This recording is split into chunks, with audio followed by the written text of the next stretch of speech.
En este video voy a hablar de los GLMs binarios, para lo cual son variables de respuesta que son binarias 0, 1, y para ello hay que primero introducir tres conceptos. Los pongo en inglés porque no hay traducciones más simples. Son odds, odds ratio y logit, que son esenciales para entender este tipo de GLMs. Luego voy a hacer un ejemplo con datos binarios no agrupados, que es el tipo más frecuente de GLM. Hay dos, luego veremos el otro. Y luego voy a discutir el punto de cómo se validan los GLMs binomiales o GLMs binarios. Se requieren calcular residuales por simulación, y hay otros métricos importantes como son las curvas ROC y el AUC. Lo veremos al llegado el momento. Entonces hay muchas observaciones o experimentos que tienen una variable de respuesta binaria: presencias, ausencias, enfermo o sano, en fin, hay muchos ejemplos posibles. Y esos dos eventos, que son el resultado incierto de la observación, son dos eventos que son mutuamente excluyentes. Entonces, para modelarlos se emplea una función de distribución binomial o un caso particular de la misma, que es una función de distribución Bernoulli. En el caso de la distribución binomial es la generalización de una distribución Bernoulli para k casos estrictamente independientes. La distribución binomial entonces tiene dos parámetros, k y pi. La distribución binomial la distribución Bernoulli se aplica para un caso particular de la distribución binomial cuando por defecto, o por definición más bien, el número de observaciones es igual a 1, es decir, pi es una probabilidad de ocurrencia de un evento en una escala individual. Podemos ver la distribución binomial como una generalización de la Bernoulli, o la Bernoulli como un caso particular de la anterior. Da exactamente lo mismo. El tipo de variable de respuesta, este tipo de variable de respuesta se modela con un GLM. Y para entender la función de enlace que se emplea para estos GLMs, es clave entender lo que se llama el odds ratio. El odds ratio es el cociente de probabilidades. Ustedes lo habrán visto en las cotas de casas de apuestas, que se dice 3 a 1 por un determinado resultado. Entonces el odds ratio se utiliza, decía, en las casas de apuestas, y se utiliza para referirse al cociente de probabilidades de dos eventos mutuamente excluyentes. Si se expresa como ese cociente, como decía, 3 a 1, por ejemplo. Ese cociente 3 a 1 quiere decir, es literalmente un cociente. Hay cuatro resultados, se hace la suma 3 más 1, 4, para obtener el cociente 3 cuartos sobre un cuarto. Ese cociente de 3 cuartos sobre un cuarto es este cociente P sobre 1 menos P, donde P es la probabilidad de ocurrencia de uno de los eventos. Entonces se dice que la probabilidad de ocurrencia de un evento es 3 veces el evento caracterizado por P, es 3 veces más probable que la probabilidad de ocurrencia de su complemento, el no P, que es indicado por esta probabilidad 1 menos P.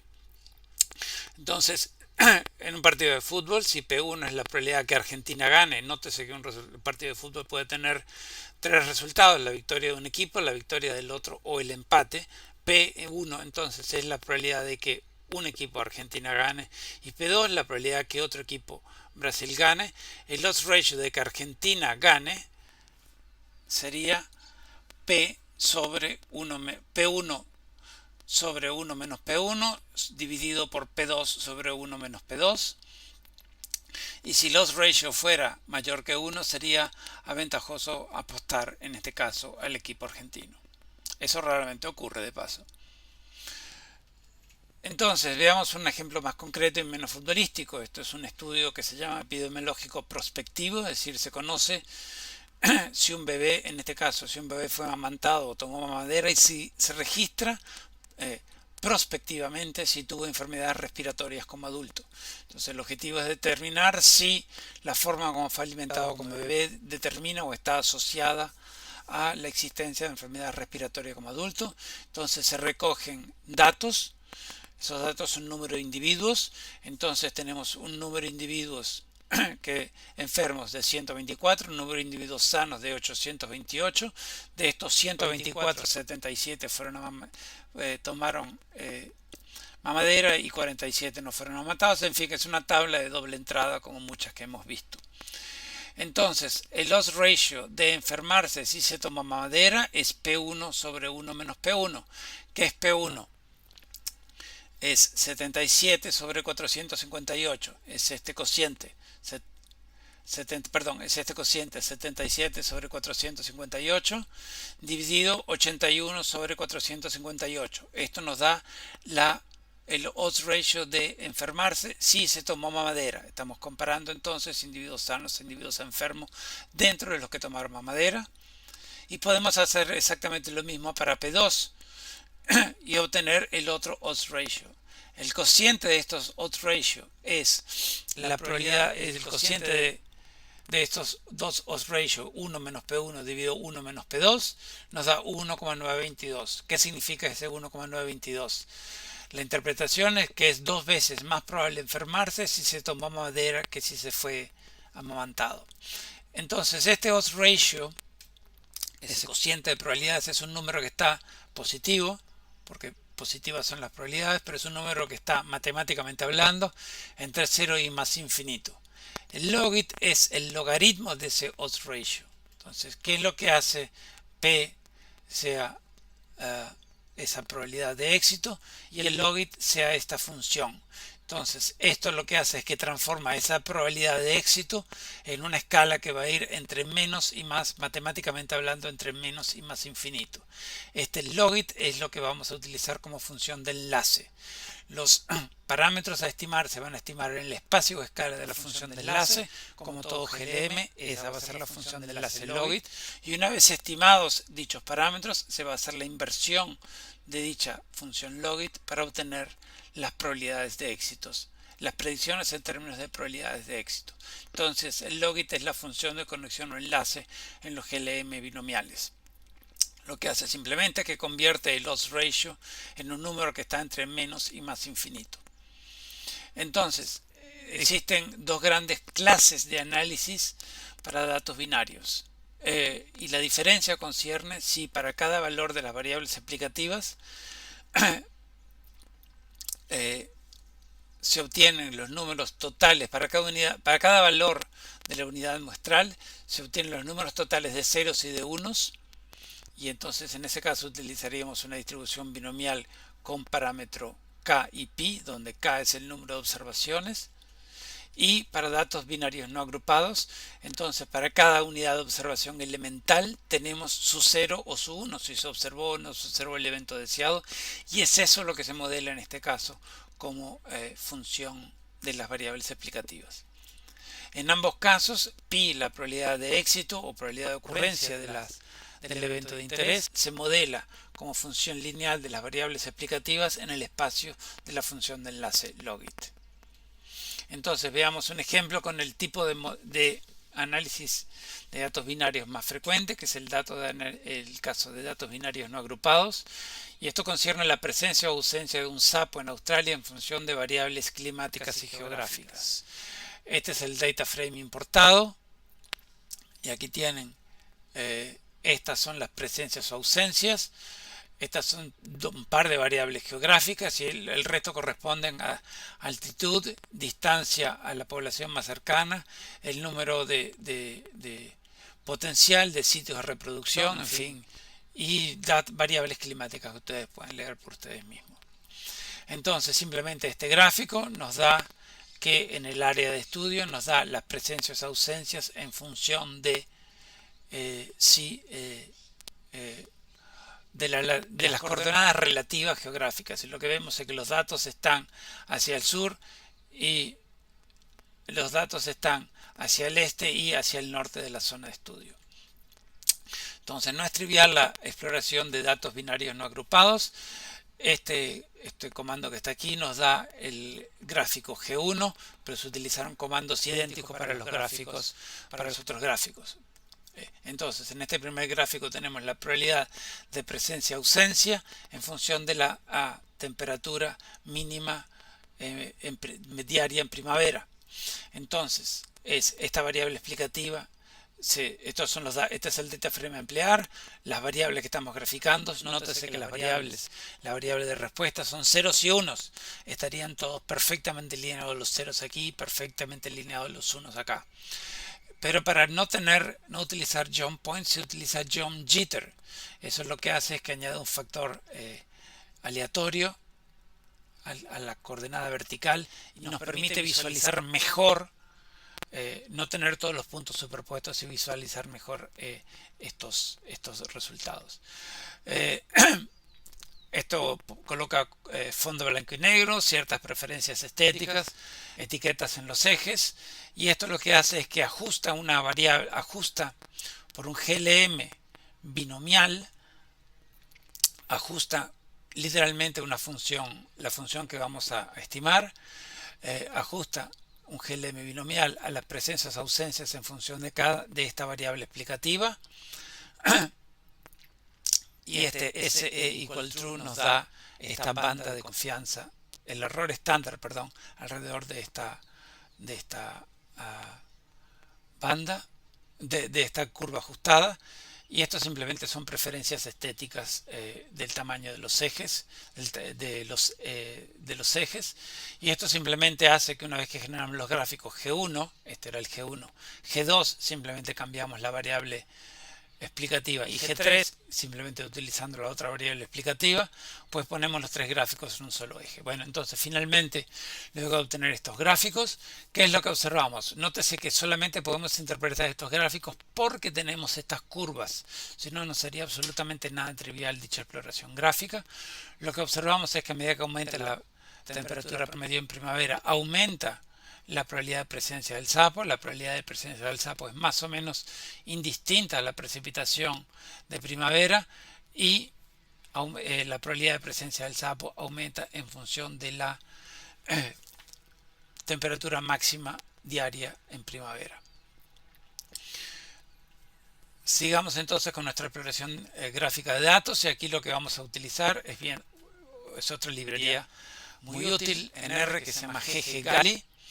Y vamos a utilizar el comando ggpairs. Entonces aquí simplemente estamos seleccionando las variables explicativas numéricas y la variable de respuesta. Esto es simplemente una selección por la posición de las variables. Y aquí simplemente le estoy indicando que quiero que los colores sean en función de la presencia o ausencia, lo cual nos permite obtener gráficos de densidades aquí en la diagonal. Me permite obtener gráficos de densidades de cada variable, de estas variables en función, con colores distintos en función de si hay presencias o hay ausencias. Y esto nos permite calcular, entonces esto nos muestra las relaciones entre las variables, diferenciando por presencias o ausencias de los sapos. Y lo que obtenemos aquí son correlaciones globales entre las variables explicativas y correlaciones diferenciadas dependiendo si el sapo estaba presente o estaba ausente. Lo que es de notar aquí como más importante es que hay una correlación muy importante entre el mínimo y el máximo diario de la temperatura en primavera de los sapos. Estas dos variables entonces son fuertemente correlacionadas y debemos, como se explicó en un video del tema 1, seleccionar una de las dos y no las dos para incluirlas en nuestro modelo. Entonces vamos a utilizar entonces la precipitación y el mínimo de las temperaturas y vamos a ajustar términos lineales y cuadráticos. Este es un análisis estrictamente exploratorio. Para eso previamente lo que vamos es a centrar y estandarizar las variables explicativas que vamos a incluir. Este es este comando scale, y esto genera un nuevo data frame donde están estas variables explicativas centradas y estandarizadas, y esto simplemente añade la presencia o ausencia dentro de este data frame donde ahora tenemos las variables explicativas numéricas centradas y estandarizadas. Ajustamos nuestro primer modelo con términos lineales y cuadráticos, y esto nos da los test secuenciales de deviancia a medida que vamos incluyendo variables en el modelo. Esta es la deviancia si el modelo no tenía variables explicativas. Cuando le introdujimos la primera variable, hubo una reducción de la deviancia que fue estadísticamente significativa. Cuando a este modelo que tenía esta variable le añadimos el término cuadrático, hubo una subsecuente reducción de la deviancia. Cuando a este modelo que tenía el término lineal y cuadrático de la temperatura promedio mínima diaria de en primavera se le introdujo la precipitación, en primavera también hubo una reducción subsecuente de deviancia y dicha reducción fue estadísticamente significativa, pero el término cuadrático no tuvo una reducción de desviancia que fuera estadísticamente significativa. Las variables fueron entradas en el modelo en la secuencia que fueron introducidas. Entonces, dado que este último término cuadrático no tuvo un efecto relevante, podemos considerar la posibilidad de simplificarlo. La forma de simplificarlo es a través de este comando update, que nos genera un modelo M2. Comparamos las diferencias de desviancias entre ambos modelos, F1 y F2. F2 es un caso particular de M1. Dicha diferencia de desviancias no fue estadísticamente significativa, como ya habíamos observado antes. Entonces tenemos un modelo más simple, y en este modelo más simple, recordemos la interpretación de los parámetros cuando las variables explicativas eran estandarizadas. Lo que tenemos aquí es el intercepto, que es el valor de las variables, la variable de respuesta cuando las variables explicativas están en su valor medio. Y lo que tenemos aquí son vamos a interpretar por el momento solo los términos lineales. Esto dice cuánto, si uno aumenta una desviación estándar, esta variable explicativa, cuánto cambia el logit de la probabilidad de presencia. Cuánto cambia el logit de la probabilidad de presencia, porque recordemos que es en este espacio o escala donde se están estimando en forma lineal estos parámetros. Entonces podemos obtener también fácilmente intervalos de confianza en escala de logit. Podemos visualizar los resultados de este modelo utilizando la librería Bloom. Este comando tidy guarda en una sola tabla. Tenemos ahora una tabla fácilmente exportable de los coeficientes y sus intervalos de confianza, que podemos graficarlos fácilmente con el comando ggcoef. Y obtenemos un resumen de esta tabla anterior. Estos son los parámetros estimados y estos son incluyendo el intercepto, y las barras son sus intervalos de confianza. Podemos hacer un poco más en la visualización de los resultados. Con la librería ggeffects incluimos todos los términos de precipitación, las dos variables que fueron consideradas en el modelo. Generamos un data frame con predicciones y ese data frame con predicciones es el que estamos aquí graficando. Lo que simplemente estoy indicando aquí es donde estoy disponiendo de la leyenda, que no quiero título en la leyenda y que estoy estrictamente modelando ahora las etiquetas de la leyenda a través de esta forma. El análisis de residuales de este tipo de modelos que obtenemos como en cualquier GLM empleando este tipo de gráficos es bastante cercano a inútil. Lo que vemos aquí son dos nubes de puntos. Dos nubes de puntos porque los residuales, en este caso son residuales de desviancia, son estrictamente, o en el fondo, la diferencia entre un valor observado, 0 o 1, y los valores predichos por el modelo. Y esos valores predichos por el modelo, entonces, y esas diferencias generan dos nubes de puntos, que es absolutamente imposible de decidir si a través de estos gráficos y los modelos ajustan correctamente. El QQ-plot también genera, en el QQ-plot también se observan dos nubes disjuntas de puntos. Entonces, en este tipo de modelos, el análisis residuales clásico es casi inútil y hay que proceder de manera distinta, que es lo que vamos a ver en un segundo. Entonces, esta validación de los GLM residuales requiere hacer otras cosas. Entonces, este tipo de problemas de validación de los GLM binarios y a veces de los GLM de conteo tienen entonces unas complejidades adicionales. Esto es un ejemplo simulado con GLM de conteos en el cual hay muchos datos que son 0, muchos datos que son 1, 2, 3 y 4. Entonces hay 4 nubes de puntos, lo que generan estas bandas que en un gráfico de valores de residuales contra valores predichos es cualquier cosa menos una distribución aleatoria que se debería observar si el modelo ajusta correctamente. Entonces lo que vamos a utilizar, hay varias opciones para esto, lo que vamos a utilizar son los residuales cuantiles aleatorizados generados por simulación que fueron definidos por estos dos autores australianos. Y lo que se hace literalmente, la teoría es un poco más complicada, pero voy a dar aquí solamente una idea de lo mismo, es que se simula Se simulan sets de datos de tamaño N45 porque N45 fue el número de datos, y estos sets de datos se simulan a partir del modelo ajustado, es decir, a partir de nuestro modelo F2. Entonces, con esos datos simulados se calcula la función de distribución acumulada de nuestra variable de respuesta Y,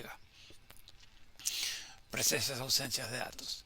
Entonces, nuestros valores simulados son, entre nuestros valores observados es esta curva que estoy denotando aquí en azul, y para cada una de estas dos simulaciones, aquí estoy mostrando estrictamente dos, una roja y una verde.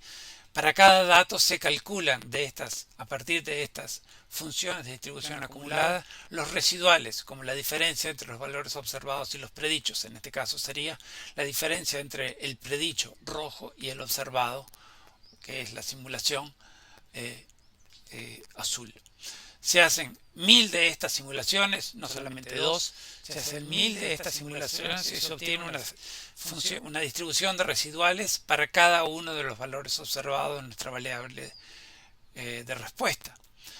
Y si el modelo ajustase correctamente, los datos simulados serían una muestra aleatoria del modelo ajustado y serían entonces indistinguibles de nuestro modelo, de nuestros valores observados, y los residuales así generados tendrían una distribución uniforme. La teoría es un poco más complicada. Si quieren leerla la pueden ver en este artículo lúcido pero muy interesante y un poco complejo, tengo que reconocer, de Kohn y colaboradores en Ecological Monographs de 2018.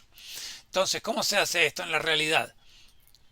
Y aquí voy a mostrar primero los gráficos y luego los códigos. Este gráfico nos da un cuckoo-plot de los residuales observados contra los residuales esperados. Este cuckoo-plot, si los residuales simulados están alrededor de esta línea roja, el modelo ajusta correctamente, y eso es exactamente lo que estamos observando. Este es un gráfico de los valores residuales contra los valores predichos, que tiene una distribución razonablemente al azar en este plano. Contrasten estas dos cosas con los dos gráficos, el cuckoo-plot y residuales contra valores predichos, que obtuvimos en el análisis clásico de residuales, y estos son nuestros residuales simulados en función de la temperatura de cada una de nuestras variables explicativas incluidas en el modelo, y se observa una razonable distribución al azar. ¿Cómo se generan estos residuales simulados? Bueno, una forma de hacerlo es con esta librería que se llama Dharma. Su comando fundamental se llama Simulate Residuals, donde le damos el modelo a emplear, que queremos 500 residuales simulados y que guarde estos residuales en el objeto res.f2. F2 simplemente el nombre del modelo, y esto nos permite asociar estos residuales al modelo ajustado. Y entonces con este comando plot simulated residuals de ese modelo de ese objeto simulado se obtienen estos dos primeros gráficos, y luego los dos otros gráficos se obtienen simplemente con estos comandos que están aquí. Entonces, otra cosa importante obtener con análisis de datos no agrupados es que se podía predecir, o si un modelo que ajustase bien debería predecir correctamente un alto porcentaje, una alta cantidad de las presencias ausencias observadas, y eso se cuantifica en lo que se llama matriz de confusión, que estos son los valores observados. Lo que observamos son presencias ausencias, lo que predecimos son presencias ausencias también. Entonces podemos calcular, se llama matriz de confusión porque podemos obtener la cantidad de falsos positivos, es decir, el modelo predice que el sapo estaba presente pero en realidad estaba ausente, la cantidad de falsos negativos, que es el modelo predice que el dato estaba ausente pero en realidad estaba presente, y los true positives y true negatives en inglés, correctos positivos y correctos negativos.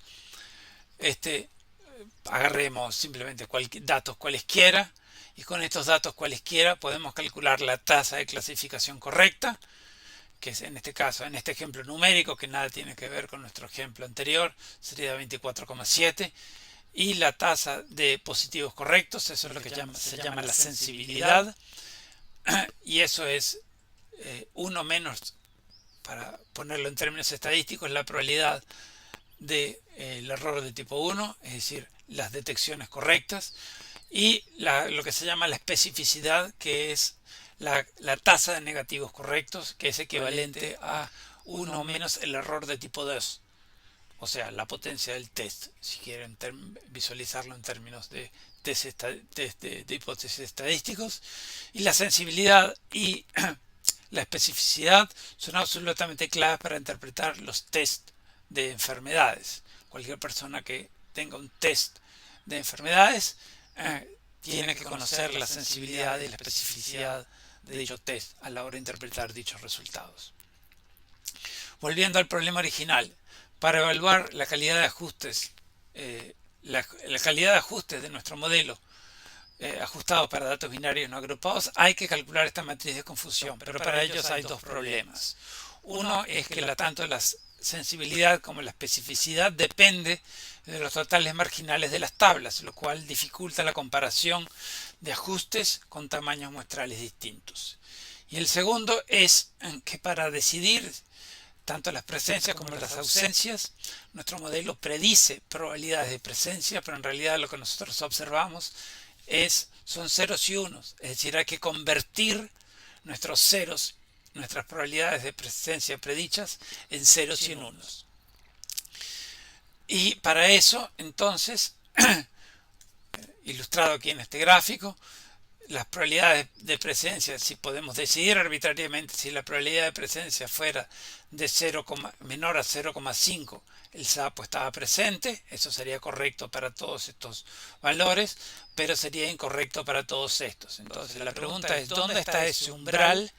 ¿Dónde está ese umbral de 0,5 que nos permite diferenciar si el sapo estaba presente o si el sapo estaba ausente? Entonces no hay forma de decidir cómo discretizar esas probabilidades de presencia predichas para poder compararlas con los ceros y los unos observados. Entonces, sin embargo, existen soluciones. Esta solución fue creada en la Segunda Guerra Mundial con el objetivo de evaluar la calidad de detección de los radares, con el objetivo de determinar la cantidad de verdaderos y de falsos positivos. Y para eso entonces se observaron los estadísticos ingleses que la cantidad de verdaderos positivos, falsos negativos, verdaderos negativos, falsos negativos, verdaderos positivos y falsos negativos, estas cuatro cosas cambian dependiendo de este umbral C, que sería 0,5 o 0,6. A medida que yo cambie estos umbrales, van a cambiar todos estos cuatro números y por ende la matriz de confusión. Entonces, una forma de ver el efecto de cambiar ese umbral para discretizar esas probabilidades de presencia es utilizar lo que se llamó las curvas ROC. Entonces, esas curvas ROC son gráficos de sensibilidad y versus 1 menos especificidad, o sea, de la tasa de verdaderos positivos y la tasa versus la tasa de falsos positivos. Y entonces un modelo será mejor cuanto prediga menos falsos positivos y más verdaderos positivos. Va a estar mejor cuanto más cerca esté de este gráfico. Y entonces lo que se hace en estas curvas ROC, con esta curva ROC, que se calcula lo que se llama el área bajo la curva, el AUC, que simplemente reduce una curva ROC a un solo número y permite entonces permite comparar varios modelos ajustados a los mismos datos. Entonces hay muchas formas de obtener en R estos gráficos, estas curvas ROC. Una de ellas es utilizar esta librería específica a la cual simplemente le damos las variables empleadas y el modelo que fue ajustado y calcula el AUC. Con esta librería podemos ahora utilizar hacer un gráfico ggROC de este objeto ajustado, lo cual nos permite generar esta curva ROC. Entonces, ¿qué es esta curva ROC? Entonces, cada uno de estos puntos se obtiene cambiando ese umbral C arbitrario, 0,1, 0,2, 0,3, y se obtiene esta curva ROC. Entonces, esta curva ROC, el área, fíjense que noten que estos ejes van de 0 a 1 y de 0 a 1 el otro, entonces el área dentro de este gráfico sería igual a 1, el área bajo esta curva es igual a 0,78. Entonces, la interpretación de la UC es dada una secuencia de valores ceros y 1 aleatorios, es cuál es el porcentaje de clasificaciones correctas realizadas por ese modelo. Para los GLM binarios también se calcula o es utilizado en meteorología, por ejemplo, el score de Brier, que es la diferencia entre los valores, las probabilidades predichas y las observadas, la suma de diferencias cuadráticas dividida por n, y esto nos da un score de Brier de 0,1. Mientras más pequeño sea ese score de Brier, mejor será el modelo. Entonces, tanto el score de Brier como el AUC solo tienen valor comparativo, y en eso se parecen, o más bien son idénticos, al R cuadrado de nuestros modelos lineales.